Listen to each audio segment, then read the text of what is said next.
오늘 말씀 열왕기상 8장 말씀을 가지고 말씀하신 대로 이루시도다 라고 하는 제목으로 묵상 나눔하도록 하겠습니다. 12절부터 21절입니다. 한 목소리로 봉독하겠습니다. 시작. 그때에 솔로몬이 이르되 여호와께서 캄캄한 데 계시겠다 말씀하셨사오나 내가 참으로 주를 위하여 계실 성전을 건축하였사오니 주께서 영원히 계실 처소로소이다 하고 얼굴을 돌이켜 이스라엘의 온 회중을 위하여 축복하니 그때에 이스라엘의 온 회중이 서 있더라. 왕이 이르되 이스라엘의 하나님 여호와를 송축할지로다. 여호와께서 그의 입으로 내 아버지 다윗에게 말씀하신 것을 이제 그의 손으로 이루셨도다. 이르시기를 내가 내 백성 이스라엘을 애굽에서 인도하여 낸 날부터 내 이름을 둘 만한 집을 건축하기 위하여 이스라엘 모든 지파 가운데에서 아무 성읍도 택하지 아니하고 다만 다윗을 택하여 내 백성 이스라엘을 다스리게 하였노라 하신지라. 내 아버지 다윗이 이스라엘의 하나님 여호와의 이름을 위하여 성전을 건축할 마음이 있었더니 여호와께서 내 아버지 다윗에게 이르시되 내가 내 이름을 위하여 성전을 건축할 마음이 있으니 이 마음이 내게 있는 것이 좋도다. 그러나 너는 그 성전을 건축하지 못할 것이요 내 몸에서 낳을 내 아들 그가 내 이름을 위하여 성전을 건축하리라 하시더니 이제 여호와께서 말씀하신 대로 이루시도다. 내가 여호와께서 말씀하신 대로 내 아버지 다윗을 이어서 일어나 이스라엘의 왕이 앉고 이스라엘의 하나님 여호와의 이름을 위하여 성전을 건축하고 내가 또 그곳에 우리 조상들을 애굽 땅에서 인도하여 내실 때에 그들과 세우신 바 여호와의 언약을 넣은 궤를 위하여 한 처소를 설치하였노라. 아멘.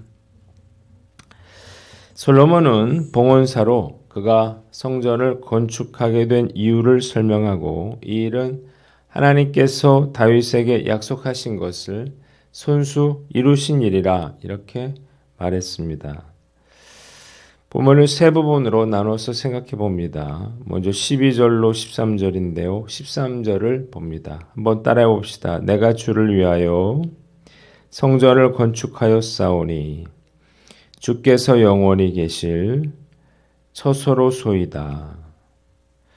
솔로몬은 봉헌사에서 이 성전을 가리켜 주께서 영원히 계실 처소라 이렇게 고백했습니다. 그가 지은 성전이 의미가 있는 것은 이곳을 하나님께서 거하실 영원한 처소로 삼으셨기 때문이에요. 아무리 작고 보잘것없어도 교회가 다른 건물과 다른 이유가 바로 여기에 있습니다. 하나님이 거하시는 곳이기 때문이죠. 그래서 성전은 거룩하게 여겨져야만 합니다. 교회를 성전이라고 하고 또 성전에 놓는 의자와 강대상 등 모든 기구를 성구라고 부릅니다. 사람도 마찬가지죠. 교회에서 하나님을 섬기는 사람을 목회자, 성직자라고 하고 성전에 모인 사람들은 성도라고 말합니다. 하나님께 부름받고 거룩하게 여겨진 사람들이기 때문이죠. 저는 예배실에 들어오거나 나갈 때 고개 숙여서 인사를 드리는데 하나님께서 이곳에 거하신다고 생각하기 때문이에요. 한번 따라해 봅시다. 교회가 하나님께서 임하시는 처소가 되게 하라. 물론 지금은 구약 시대가 아니기 때문에 구약의 성전 개념으로 교회 건물을 생각하지는 않지만 여전히 교회가 하나님이 거하시는 처소라는 사실을 우리가 잊어서는 안 됩니다. 우리 교회는 도서관과 비전스쿨을 교육관에서 매일 진행하고 있지만 그렇다고 해서 이곳을 그냥 건물로 여겨서는 안 될 것입니다. 하나님께서 구별하여 성전으로 세우신 곳이기 때문이죠. 하나님께서 이곳에 거하신다고 우리가 생각할 때에 우리의 몸과 마음을 더 정결하게 가질 수 있을 것입니다. 하지만 하나님은 어떤 건물에 제한되는 분은 아니죠. 그 누구도 그 하나님을 억지로 모셔둘 수는 없습니다. 우리가 할 수 있는 일은 하나님의 임재하심을 구하는 거죠. 그렇다 그러면 우리가 어떻게 그 하나님의 임재를 경험할 수 있을까요? 아름다운 찬양이라든지 많은 예배자라든지 화려한 시설이나 악기로는 안 됩니다. 정의와 공의가 마르지 않는 강같이 늘 흘러 넘쳐야 하는 것입니다. 아모스서 4장 22절로 24절에 너희가 내게 번제나 소제를 드릴지라도 내가 받지 아니할 것이요 너희의 살진 희생의 화목제도 내가 돌아보지 아니하리라. 내 노랫소리를 내 앞에서 그칠지어다. 내 비파 소리도 내가 듣지 아니하리라. 오직 정의를 물같이 공의를 마르지 않는 강같이 흐르게 할지어다. 이렇게 말씀하셨습니다. 우리가 그 하나님의 임재하심, 이곳이 하나님이 거하시는 처소가 되게 하기 위해서는 이렇게 우리가 우리 삶에서 정의를 물같이 공의를 마르지 않는 강같이 만들어야 한다는 것입니다. 오늘 말씀 앞에서 우리 자신 돌아보고 우리가 하나님의 말씀에 순종하고 그 뜻을 행하여 하나님의 임재가 가득한 그러한 처소로 만들어 가시는 저와 여러분들 되시기를 주님의 이름으로 축원합니다. 두 번째는 15절로 16절인데 15절을 봅니다. 한번 따라해 봅시다. 여호와께서 그의 입으로 다윗에게 말씀하신 것을 그의 손으로 이루셨도다. 솔로몬은 그의 봉헌사에서 하나님께서 그의 아버지 다윗이 아니라 자신이 성전을 건축하게 될 것이라 이렇게 미리 말씀하셨음을 밝히면서 하나님께서 그의 손으로 손수 성전을 지으셨다 이렇게 말을 하고 있습니다. 자, 솔로몬은 자기가 성전을 지은 것이 아니라 하나님께서 자신을 통해서 일하시고 약속하신 것을 이루셨다는 고백을 하고 있는 것입니다. 이유가 무엇인가요? 하나님의 약속이 없었다면 성전 건축은 시작할 수 없었을 것이고 하나님의 도우심 없이는 이 하나님의 성전을 완성할 수 없었을 것이기 때문입니다. 한번 따라해 봅시다. 범사에 하나님을 인정하라. 자, 수많은 사람들이 모여 있죠. 솔로몬의 어깨에 잔뜩 힘이 들어갈 만도 했습니다. 사실 성전을 건축하는 과정이 얼마나 힘들었을까요? 그러나 그는 자신의 공로를 주장하지 않고 있습니다. 오직 이 일이 하나님께서 행하신 일임을 많은 사람들 앞에서 선포하고 있어요. 실제로 성전 건축이라고 하는 것이 자기가 행한 일이 아니라 하나님이 행하신 일이라고 하는 사실을 그가 깊이 깨닫고 있었기 때문이에요. 저도 교회를 건축해 봤기 때문에 모든 것을 하나님이 행하셨다는 솔로몬의 고백을 조금이나마 이해할 수 있습니다. 제가 당시 건축을 마치고 다음과 같은 글을 썼습니다. 지난주로 교회의 모든 공사를 마쳤습니다. 어려움도 많았지만 무사히 공사를 마무리해 주신 하나님께 진심으로 감사를 드립니다. 우리 교회는 정말 아름답고 실용적인 교회로 세워졌습니다. 우리가 기도하면서 꿈꾸었던 바로 그 교회의 모습입니다. 아무것도 없던 환량하던 터를 돌면서 이곳에 예수님을 닮은 하나님의 인재를 기르는 교회가 세워지기를 간절히 기도했는데 결국 하나님께서 응답하셨습니다. 가장 하나님께 감사드리는 것은 제가 그 기적의 현장에 있었다는 것입니다. 홍해를 가르시고 사막에서 강을 내시고 광야에서 길을 내시는 하나님을 경험한 것은 제 일생에 있어 가장 큰 축복이었습니다. 돌아보면 은혜가 아닌 것이 없습니다. 받은 은혜를 무엇으로 갚을 수 있겠습니까? 이 아침 예수님의 십자가를 묵상하며 조금이나마 예수님의 사랑에 보답하는 길은 예수님께서 그리스도라고 하는 것과 나를 위해 죽으셨다는 것과 부활하셨다는 사실을 전하는 것임을 깨닫습니다. 백발이 성성하여 숨쉬기조차 어려울 때가 왔을 때 나는 주님의 십자가를 전하며 살았노라고 예수님이 우리를 구원하실 자임을 외치며 살았노라고 그렇게 기쁨으로 고백하고 싶습니다. 이런 글을 썼는데 이 마음은 지금도 변함이 없습니다. 우리가 어떤 일을 계획한다 하더라도 그 일을 이루시는 분은 하나님이시라고 하는 사실을 믿으시기를 바랍니다. 그래서 마치 내가 뭔가를 행한 것처럼 이룬 것처럼 착각해서는 안 될 것이라는 거예요.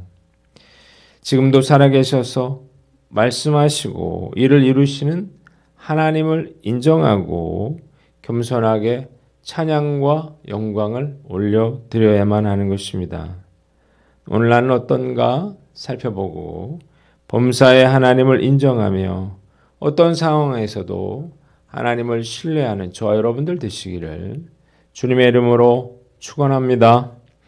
마지막으로 17절로 21절이 있는데요. 18절을 봅니다. 한번 따라해 봅시다. 내가 성전을 건축할 마음이 있으니 이 마음이 내게 있는 것이 좋도다. 사무엘하 7장 2절에 다윗은 나는 백향목 궁에 살거늘 하나님의 궤는 휘장 가운데 있도다 이렇게 말하면서 나단 선지자에게 자신이 하나님의 성전을 지어드리고 싶은 마음에 대해서 이야기를 합니다. 복동에 불과했던 자신을 왕으로 삼아주신 하나님께 깊은 그런 감사의 마음이 있었기 때문이에요. 그러나 나단이 받은 하나님의 응답은 거절이었습니다. 하나님께서 거절하신 이유는 다윗이 피를 많이 흘린 자였기 때문입니다. 사실 이것은 다윗의 입장에서 볼 때는 매우 서운한 일일 수 있죠. 그러나 다윗은 즉시 자신의 뜻을 거두고 그의 아들 솔로몬이 성전을 건축할 수 있도록 최선을 다해서 준비를 해 줍니다. 그리고 다윗은 하나님께서 말씀하신 것을 영원히 세우시고 말씀대로 행하여 달라고 기도를 올려드려요. 한번 따라해 봅시다. 하나님의 뜻에 순종하라. 만일 우리가 하나님을 위해서 뭔가를 하려는데 안 된다. 왜 안 됩니까? 너는 자격이 안 돼서 안 된다. 이렇게 거절하신다 그러면 정말 서운하겠죠. 왜 나는 안 됩니까? 울고 불고 때를 쓸 수도 있을 것입니다. 어떤 청년이 대학원 진학이 거절당했을 때 페이스북에 이런 글을 남겼어요. 이제부터 어긋날 거다. 거절당할 때 대부분 우리의 반응은 원망이고 불평입니다. 그러나 오늘 말씀해 보면 다윗은 전혀 원망하거나 불평하는 모습이 없어요. 어떻게 이럴 수 있었을까? 그가 순종의 사람이었기 때문이에요. 고난과 역경을 거치면서 그는 비로소 하나님의 주권을 인정하는 그러한 사람이 됐어요. 많은 그러한 고난과 환난을 겪으면서 사람이 살고 죽는 것이 하나님 손에 있고 또 축복과 저주도 하나님께 있다는 사실을 깨달았어. 그래서 하나님이 거절하시더라도 그가 그 하나님의 뜻에 순종할 수 있었던 것입니다. 만약 그가 이 하나님이 하지 말라는데도 우기고 성전을 지었더라면 이 성전은 그에게 화로 돌아오게 되었을 것입니다. 그의 순종의 결과는 무엇인가요? 첫째로 성전을 짓고 싶어하는 그 다윗의 마음을 하나님이 기뻐 받으셨다는 것입니다. 하나님은 비록 성전을 건축하겠다고 하는 다윗의 뜻을 받지는 않으셨지만 다윗의 마음에 이런 마음이 있는 것에 대해서는 무척 기뻐하셨습니다.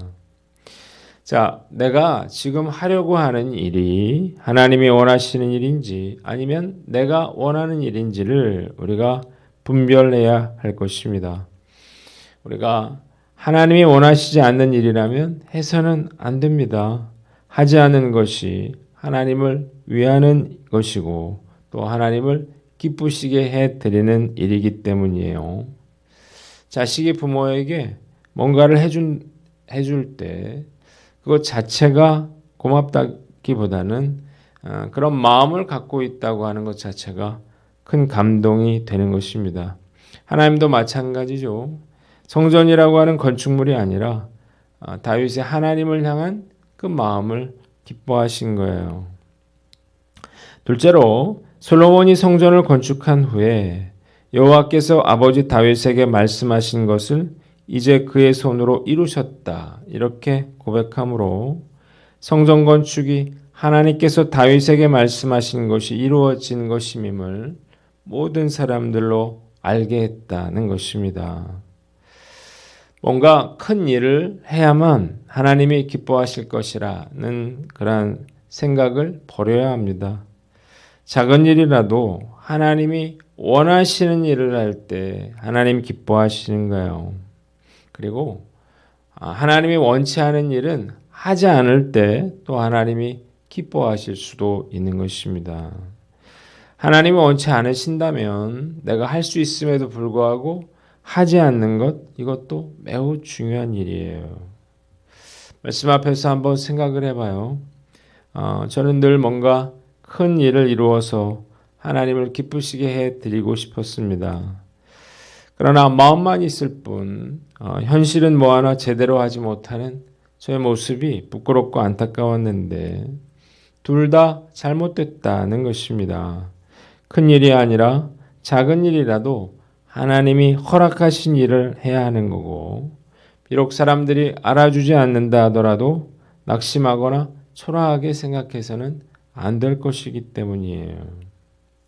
오늘 하나님의 뜻을 잘 분별하셔서 우리가 그 뜻에 순종할 수 있다면 하나님은 이미 우리의 마음을 기뻐 받아주셨다는 사실을 믿으시기를 바랍니다.